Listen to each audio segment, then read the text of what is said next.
Meerut is one of the fastest developing cities in northern India, but tucked away on a quiet road lies a property frozen in time.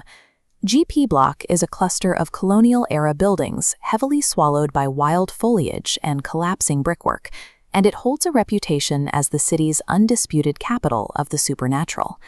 For years, rumors circulated locally, but the lore exploded in 2009. A blurry cell phone video surfaced showing teenagers creeping up to the block at night, capturing figures moving inside a roofless, empty room. It turned a local secret into a national internet obsession.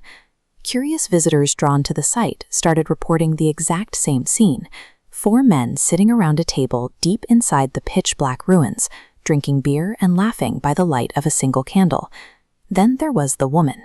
Multiple witnesses claimed to see a lone figure draped in a bright red sari, either staring down from the crumbling rooftop or slipping silently between the columns of the upper corridors. When dozens of strangers report the exact same highly specific details, a rumor solidifies into accepted local fact. The stories terrified the community so completely that residents simply stopped walking or driving down that route after dark. But the true history of GP Block has nothing to do with spirits. The property actually belongs to the Indian Armed Forces, originally serving as administrative offices and officer housing in the cantonment area. The military vacated the buildings in the late 1950s.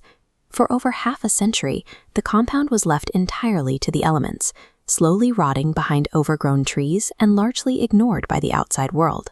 In 2014, the military decided to secure the ground floor of the main building. They hired a small team of private caretakers to keep an eye on the ruins and make sure no one trespassed. The caretakers realized the isolation was a business opportunity. They had total control over a massive, secluded compound that the entire city was too terrified to approach. Decades of bureaucratic neglect and deep psychological fear had built an invisible wall around the property.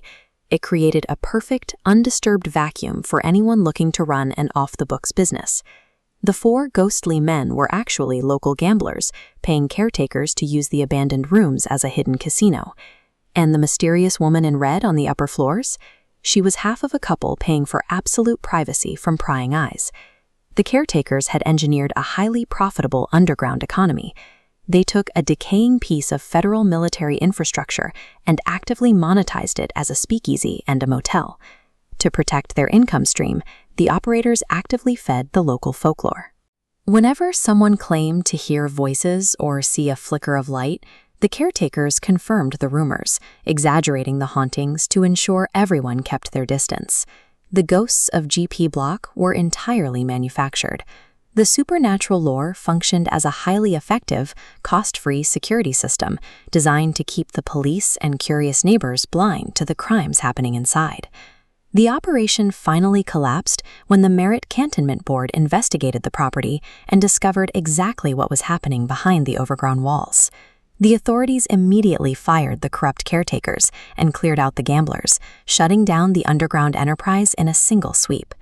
To prevent anyone from restarting the racket, the military installed massive iron gates, permanently locking the entire block away from the public.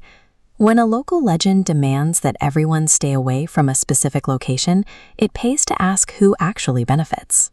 Irrational fear is often just a smokescreen for highly rational greed. GP Block proves how easily a community's legends can be weaponized.